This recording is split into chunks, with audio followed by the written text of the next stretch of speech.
Welcome to TV update Telugu. ముందుగా headlines చూద్దాం. 3 వారాల వ్యవధిలో 7 అంశాలపై శ్వేతపత్రాలు విడుదల చేస్తామని ఏపీ సీఎం ప్రకటన. పోలవరంపై శ్వేతపత్రం విడుదల చేసిన సీఎం చంద్రబాబు పోలవరంపై వాస్తవాలను ప్రజలకు తెలియజెప్పే ప్రయత్నం చేస్తున్నామని వెల్లడి.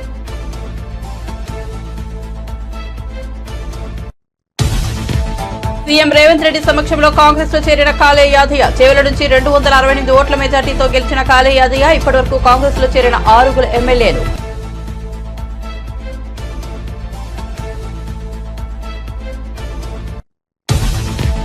కాకినాడ పోర్టులో బియ్యం గోడౌన్లను మంత్రి నాదెండ్ల తనిఖీ.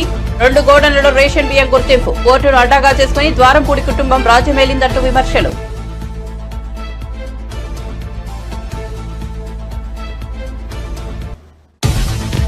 విమానాశ్రయంలో పైకప్పు కూలిన ఘటనపై స్పందించిన మంత్రి రామ్మోహన్ నాయుడు. కూలిన టెర్మినల్ పైకప్పు అది మోదీ ప్రారంభించింది కాదని వెల్లడి. మృతుడి కుటుంబానికి 20 లక్షల పరిహారం ప్రకటించిన రామ్మోహన్.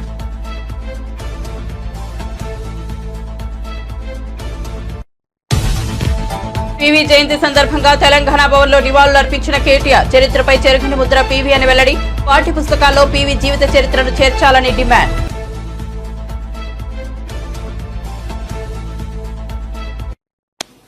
రాష్ట్ర అభివృద్ధికి జీవనాడి పోలవరం. రాష్ట్రానికి 2 ప్రధానమైనటువంటి ప్రాజెక్టులు, ఒకటి అమరావతి, ఒకటి పోలవరం. 2 కూడా 2 కళ్ళు లాంటివి. ఈ 2 ప్రాజెక్టులు కానీ మనం పూర్తి చేసుకుంటే విభజనలో జరిగిన అన్యాయాన్ని కానీ మనం ఏ విధంగా నష్టపోయామో ఆ నష్టాన్ని పూడ్చుకునే అవకాశం ఉంటుంది. పోలవరం ప్రాజెక్టు కూడా విభజన చట్టంలో నేషనల్ ప్రాజెక్టు చేసి కేంద్రం నిధులు ఇవ్వడానికి ముందుకు వచ్చినటువంటి ప్రాజెక్ట్ ఇది. నదుల అనుసంధానానికి గుండె పోలవరం. ఇటువంటి పోలవరానికి జగన్ ఒక శాపంగా మారాడు. ఏ విధంగా శాపంగా మారాడు? ఏ విధంగా ఒక క్షమించరాని నేరం, జాతికి జరిగిన విద్రోహం. దీన్ని ఎవరైనా సరే రాజకీయాలకు అతీతంగా, కులాలకు అతీతంగా, మతాలకు అతీతంగా, ప్రాంతాలకు అతీతంగా నిర్మోహమాటంగా ఖండించాల్సిన అవసరం ఉంది, నిలదీయవలసిన అవసరం ఉంది. రాష్ట్రాన్ని నాశనం చేసే హక్కు ఎవరికీ లేదు. చేత కాకపోతే ఇంట్లో ఉండొచ్చు, కానీ ఒక మభ్య పెట్టి పదవి పొంది తద్వారా మోసం చేయడం చాలా దారుణం. ఆ విషయం నేను మీ ద్వారా ప్రజల దృష్టి తీసుకొస్తున్నాను. నెక్స్ట్, ఆంధ్రప్రదేశ్ వ్యవసాయ రాష్ట్రం. దక్షిణ భారతదేశంలో నీళ్లుండే ఏకైక నది గోదావరి. మనం లోయర్ రైపేరియన్ కింది రాష్ట్రంలో ఉన్నాం. మన దగ్గర నుంచి నీళ్ళన్నీ సముద్రానికి వెళ్తాయి. దగ్గర ఆవరేజ్న 3000 టీఎంసీ నీళ్లు తలసరి ప్రతి ఒక్క సంవత్సరం సముద్రంలోకి వెళ్లే పరిస్థితి ఉంది. ఈ నీళ్లన్నీ గాని ఉపయోగించుకుంటే రాష్ట్రాన్ని కరువు రహిత రాష్ట్రంగా, డ్రౌట్ ప్రూఫ్ స్టేట్గా చేసేందుకు అవకాశం ఉంది. డెల్టా స్థిరీకరణతో పాటు ఉత్తరాంధ్ర, రాయలసీమ తాగునీరు, సాగునీరు దించే బహుళార్థ సాధక జాతీయ ప్రాజెక్టు. అదే మరుగా ఈ వరదలు ఇవన్నీ వచ్చినప్పుడు కానీ, మామూలుగా కానీ జల విద్యుత్, హైడ్రో అనేది చాలా ముఖ్యం. ఇప్పుడు సోలార్ విండ్ వచ్చింది. సోలార్ డే టైం వస్తుంది, విండ్ నైట్ ఈవినింగ్ టైం వస్తుంది. మిగిలిన గ్యాప్ ఏదైతే మనకు కొన్నిసార్లు కరెంటు కొరత ఉంటుంది, పీక్ లోడ్ ఫ్యాక్టర్, అప్పుడు ఈ హైడ్రల్ ఉంటే ఎప్పుడైనా ఆన్ చేసుకోవచ్చు, ఎప్పుడైనా ఆఫ్ చేసుకోవచ్చు. ఆ విధంగా కూడా హైబ్రిడ్ మోడల్ తేవడానికి ఐడిల్ పవర్ చాలా ఉపయోగపడుతుంది. అలాంటి ప్రాజెక్ట్ ఇది. దీన్ని మనం చూస్తే 2014లో రాష్ట్ర విభజన జరిగింది, కానీ చాలా నష్టపోయామని అందరికీ ఆవేదన ఉంది. కానీ ఆ నష్టం కంటే 1924లో జరిగిన జగన్ విధ్వంసం రాష్ట్రానికి శాపంగా మారింది. దానికంటే ఎక్కువ నష్టం జరిగింది. ఇది రాష్ట్రంలో ఉండే ప్రజానీకం అంతా కూడా చర్చ చేయాల్సిన అవసరం ఉంది. నెక్స్ట్, ఈ ప్రాజెక్టు ప్రొఫైల్ ఒకసారి మనం చూస్తే దేశ రాజధాని ఢిల్లీలో టెర్మినల్ 1 విమానాశ్రయంలో పైకప్పు కూలిన ఘటనపై కేంద్ర పౌర విమానయాన శాఖ మంత్రి రామ్మోహన్ నాయుడు స్పందించారు. పైకప్పు కూలిన ఘటనపై వ్యక్తిగతంగా పర్యవేక్షిస్తున్నానని వెల్లడించారు. టెర్మినల్ 1 వద్ద ఉన్న ప్రయాణికులు అందరికీ సహాయం వెంటనే అందించాలని అధికారులను ఆదేశించినట్టు రామ్మోహన్ నాయుడు వెల్లడించారు. ఘటనలో ఒకరు చనిపోయారు. మృతుడి కుటుంబానికి 20 లక్షల ఆర్థిక సాయం అందజేస్తామని కేంద్ర మంత్రి రామ్మోహన్ నాయుడు ప్రకటించారు. Like you have said, this structure has been built in 2009, and what we have asked the DIAL, Delhi International Airport Limited, also is to do a verification inspection from their side. But we are not just leaving it up to themselves. The ministry, from the ministry, we have DGCA also, which underlooks the safety aspect.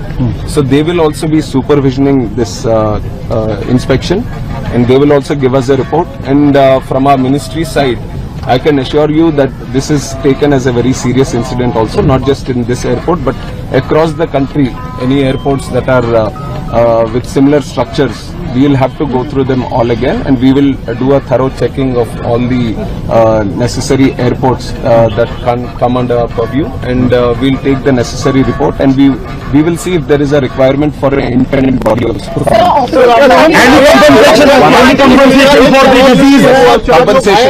Compensation has also been announced, 20 lakh for the deceased, and also for the injured 3 lakhs.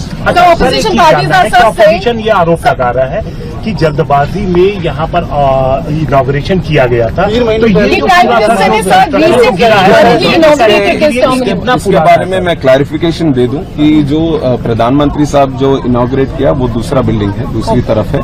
जो यहाँ collapse हुआ है वो 2009 में 2009 में पुरानी building है, 2009 में जो उस टाइम ओपन हुआ था, तो उसके ऊपर जो इंस्पेक्शन करना है वो अभी करवाएंगे. सर विजुअल देखने में लग रहा है कि जो अंदर का आयरन बार से वो रस्टेड है, साफ दिखाई दे रहा है, उनपे पेंट भी नहीं है, तो इतनी लापरवाही कैसे थी? हमें अब तुरंत हम कमेंट नहीं कर सकते, इसके ऊपर तो थरो इन्वेस्टिगेशन होना है, और जो टेक्निकल एस्पेक्ट, जो फॉरेंसिक या सिक्योरिटी एस्पेक्ट जो देखते हैं बिल्डिंग का, वो सब अपना रिपोर्ट देंगे, तो उसके हिसाब से हम ये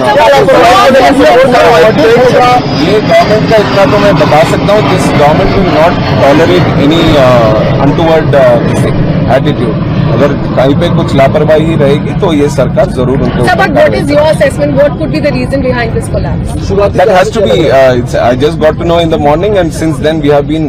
First of all, we wanted no casualties to happen, and all the injured, if any of them, then we wanted to take proper care of them. So we are following that protocol, that we look after the injured first, and also the passengers. Whoever are supposed to be traveling from here, we wanted to give them assurance and safety, and also the convenience of traveling again. So that aspect we are taking care of right now. Any technical incidents that you are referring to will all be commented upon operational after the TDP AP అధ్యక్షుడిగా Gajuwaka MLA Palla Srinivasarao బాధ్యతలు స్వీకరించారు. మంగళగిరిలోని ఎన్టీఆర్ భవన్లో బాధ్యతలు స్వీకరించిన అనంతరం party కార్యకర్తలను ఉద్దేశించి మాట్లాడారు. తనకు ఈ బాధ్యతలు అప్పగించిన పార్టీ జాతీయ అధ్యక్షుడు సీఎం చంద్రబాబు, మంత్రి నారా లోకేష్ కు కృతజ్ఞతలు తెలిపారు.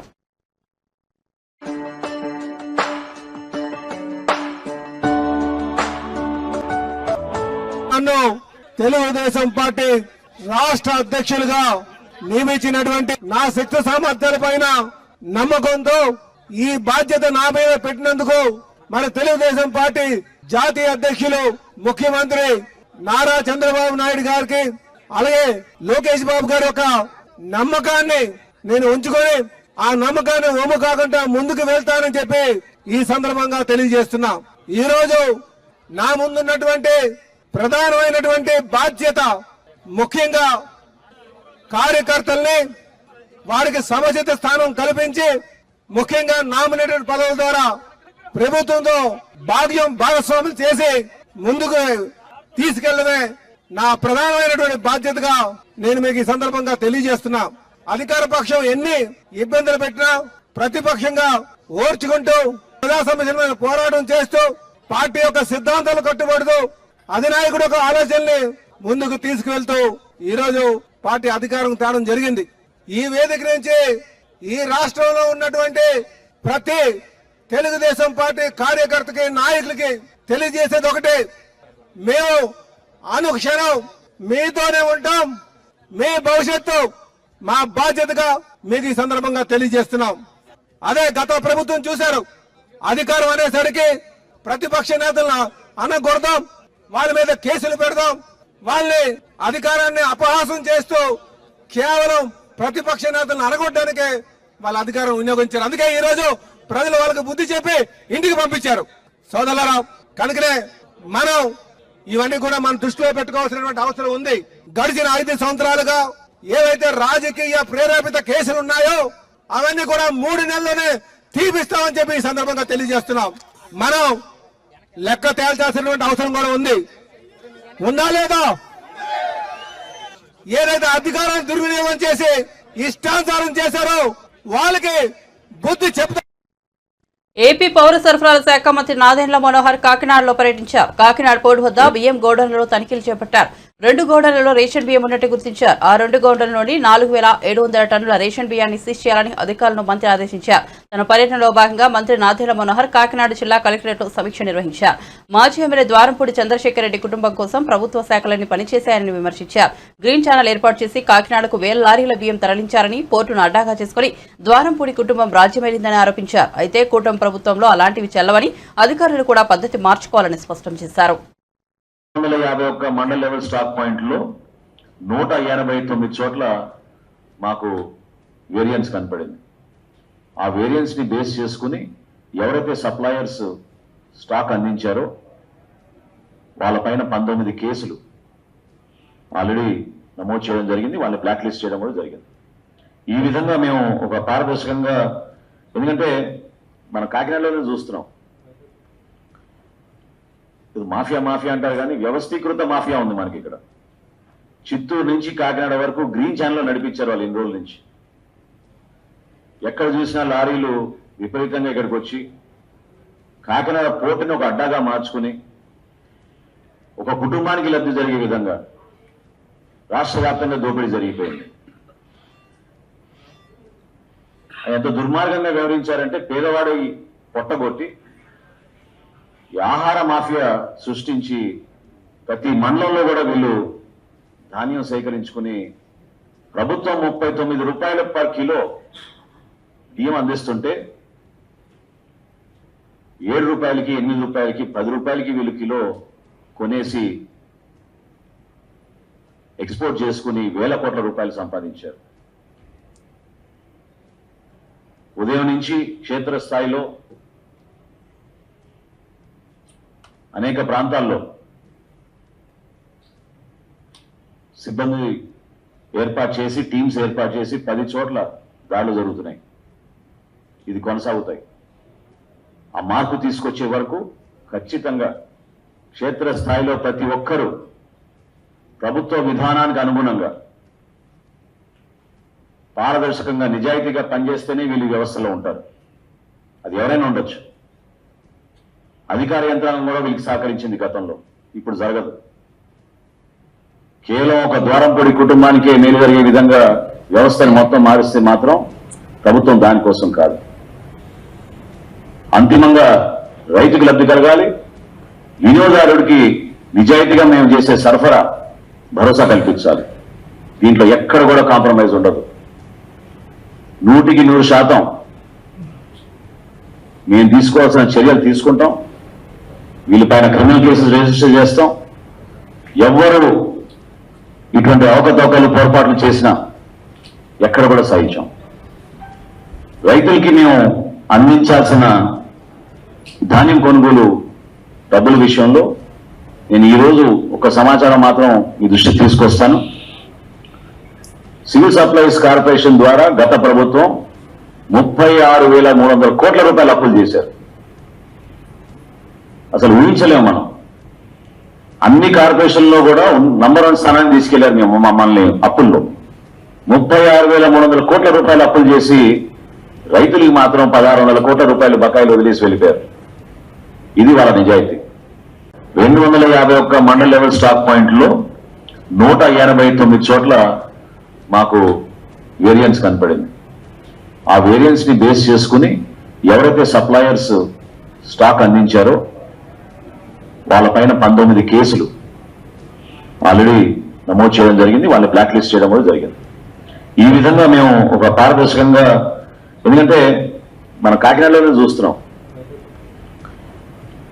ఇది మాఫియా మాఫియా అంటారు కానీ వ్యవస్థ భారతరత్న మాజీ ప్రధాని పివి నరసింహారావు జయంతి సందర్భంగా తెలుగు రాష్ట్రాల్లో అత్యంత ఘనంగా జరుపుకుంటున్నాయి. తెలంగాణ భవన్లో మాజీ ప్రధాని భారతరత్న పివి నరసింహారావు జయంతి సందర్భంగా పివి చిత్రపటం వద్ద బీఆర్ఎస్ వర్కింగ్ ప్రెసిడెంట్ కేటీఆర్ నివాళులర్పించారు. ఈ కార్యక్రమంలో మాజీ మంత్రి జగదీష్ రెడ్డి, మహమూద్ అలీ, పివి కూతురు ఎమ్మెల్సీ వాణిదేవి, మాలోత్ కవిత తదితరులు పాల్గొన్నారు.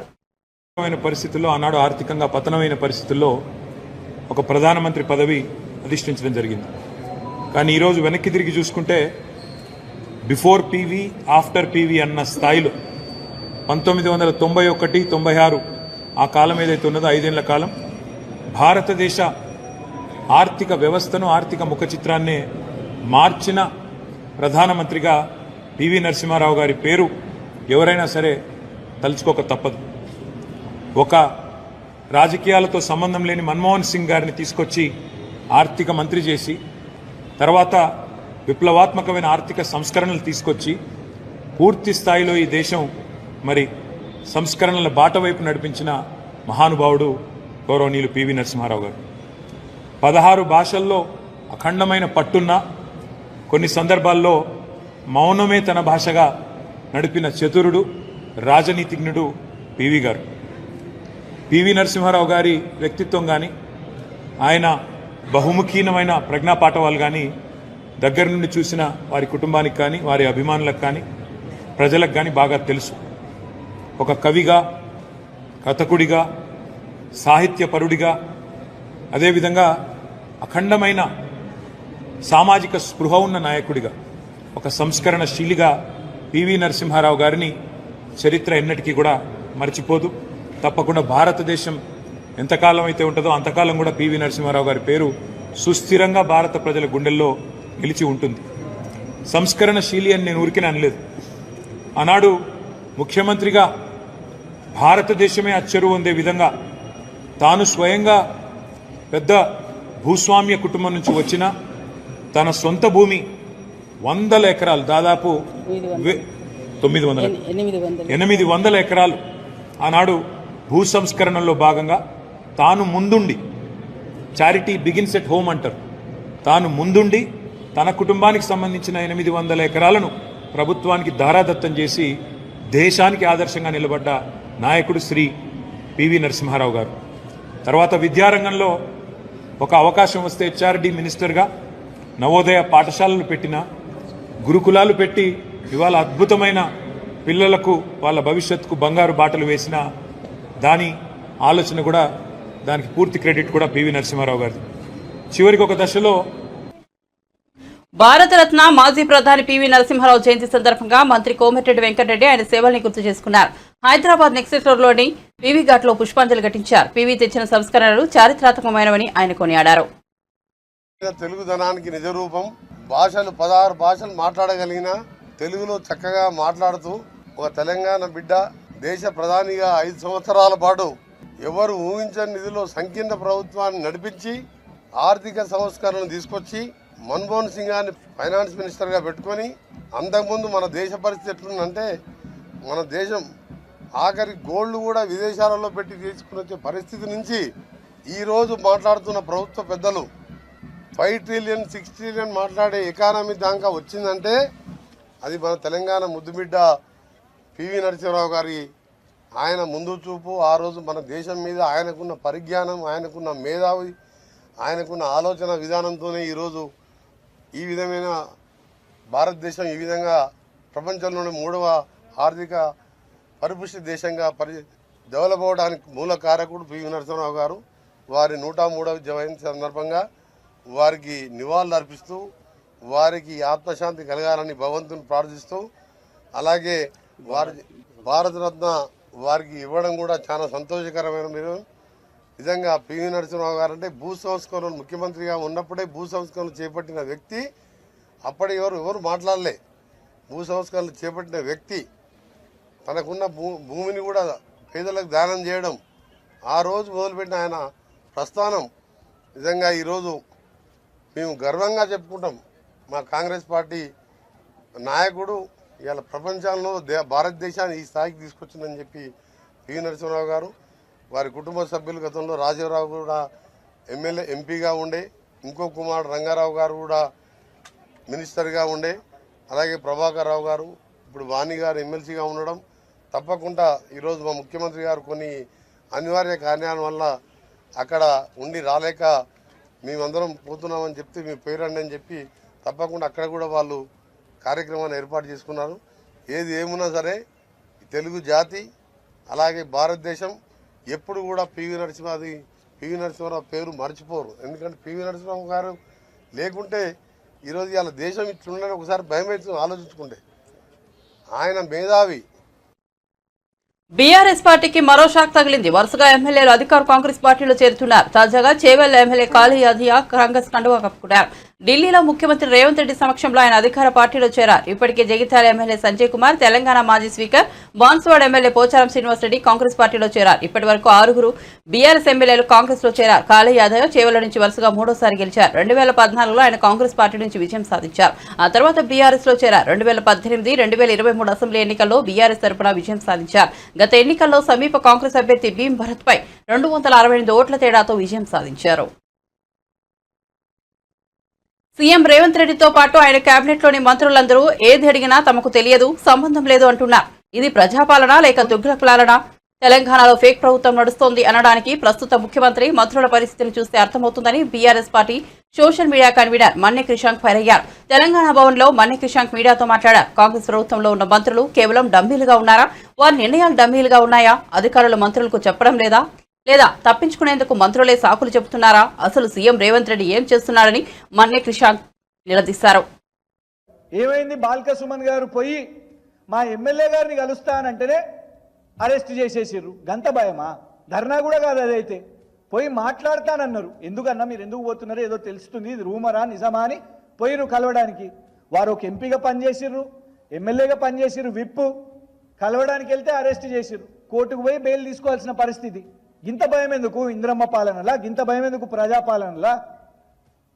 చూస్తున్నాం కదా అక్కడ గురుకులం పోస్టుల కోసం ధర్నాలు. ఏ యువత అయితే మీకు పనిచేసి మిమ్మల్ని నమ్మి వీళ్ళు వస్తే జాబ్ క్యాలెండర్ ఇస్తారంట, వీళ్ళు వస్తే గ్రూప్ 2 పోస్టులు పెంచుతారంట, ఇవన్నీ చెప్పారుగా. పెరిగినాయా గ్రూప్ 2 పోస్టులు? పెరిగినాయా? మెగా డిఎస్సి అయినాయా? 20,000 ఉద్యోగాలు, 25,000 ఉద్యోగాలు కాలే. వచ్చిందా జాబ్ క్యాలెండర్? కాలే. సేమ్ కేసీఆర్ గారు ప్రభుత్వం ఇచ్చిన జాబ్సే కంటిన్యూ అవుతున్నాయి. అవే నోటిఫికేషన్లు వీళ్ళు ఇప్పుడు ఫిల్అప్ చేస్తున్నారు. అంతే. సో డెఫినెట్గా పోరాటం ఆల్రెడీ స్టార్ట్ అయింది. కానీ స్టెప్ బై స్టెప్ న్యాయ పోరాటం ఇవన్నీ కూడా చేస్తూ ధర్నాలు కూడా చేస్తాం. వీళ్ళు సమాధానం చెప్పాలి, వదిలేది లేదు. Countdown has began. Thank you.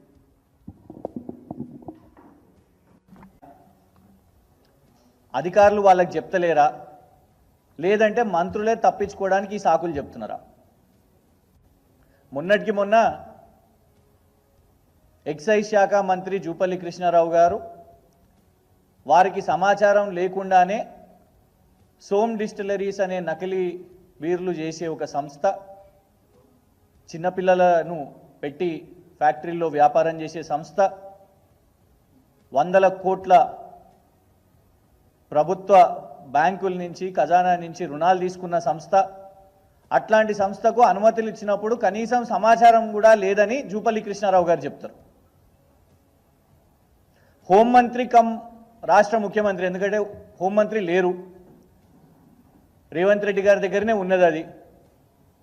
హోంమంత్రికి సమాచారం లేకుండానే పోలీస్ శాఖ వాళ్ళు రాత్రి 10:30 వరకే హైదరాబాదు సిటిజన్స్ మీద ఆంక్షలు పెడతారు. ఆ తర్వాత దాని మీద మీడియాలో సోషల్ ఏపీ సీఎం చంద్రబాబు తనకు స్నేహితుడని, అందుకే ఆయన మర్యాదపూర్వకంగా కలిసినట్టు తెలంగాణ గవర్నర్ రాధాకృష్ణన్ తెలిపారు. శుక్రవారం ఇంద్రకీలాద్రిపై దుర్గమ్మను ఆయన దర్శించుకున్నారు. ఎన్టీఆర్ జిల్లా కలెక్టర్ సృజన, దుర్గగుడి ఈవో కెఎస్ రామారావు, ఇతర అధికారులు ఆయన్ను ఆలయ మర్యాదలతో స్వాగతం పలికారు. వేద పండితులు పూర్ణకుంభంతో తెలంగాణ గవర్నర్ రాధాకృష్ణను ఆహ్వానించారు. దర్శనం అనంతరం వేద పండితులు రాధాకృష్ణన్కు ఆశీర్వచనం చేశారు. Come here and I met my long-time friend and the new Chief Minister of Andhra Pradesh, Chandrababu Garu, and I went to his house and met him, and I came here to have the darshan of the Lords and the new temple, Lord Shiva temple. Today I'm here in Vijayawada. Then evening I am going back. I like to come to this temple. That was my pratana. So when I came here, it is a courtesy visit. I have to visit the CM as well as the governor. The governor has nothing to do with politics. We have discussed about the development of Andhra Pradesh, and I understand his great apathy for the. Bulletin ముగించే ముందు headlines మరోసారి చూద్దాం.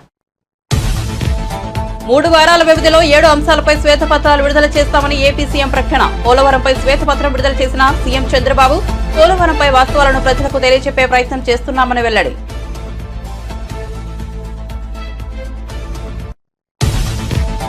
CM Revanth Reddy సమక్షంలో కాంగ్రెస్ లో చేరిన కాళీ యాదయ్య. చేవల నుంచి 268 ఓట్ల మెజార్టీతో గెలిచిన కాళీ యాదయ్య ఇప్పటివరకు కాంగ్రెస్ లో చేరిన 6 ఎమ్మెల్యేలు.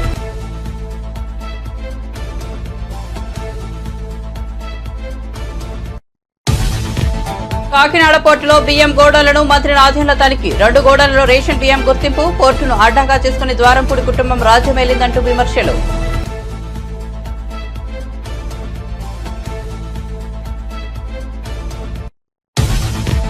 విమానాశ్రయంలో పైకప్పు కూలిన ఘటనపై స్పందించిన మంత్రి రామ్మోహన్ నాయుడు. కూలిన టెర్మినల్ పైకప్పు అది మోదీ ప్రారంభించింది కాదని వెల్లడి. మృతుడి కుటుంబానికి 20 లక్షల పరిహారం ప్రకటించిన రామ్మోహన్.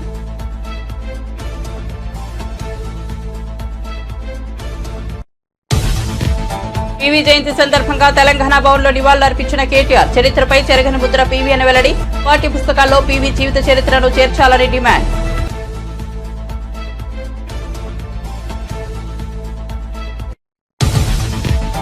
విజయవాడ దుర్గమ్మను దర్శించుకున్న తెలంగాణ గవర్నర్ రాధాకృష్ణన్. ఆలయ మర్యాదలతో స్వాగతం పలికిన అధికారులు. రాజ్భవన్లో ఏపీ గవర్నర్ ఎస్ అబ్దుల్ నజీర్తో భేటీ కానున్నట్లు రాధాకృష్ణన్ వెల్లడి.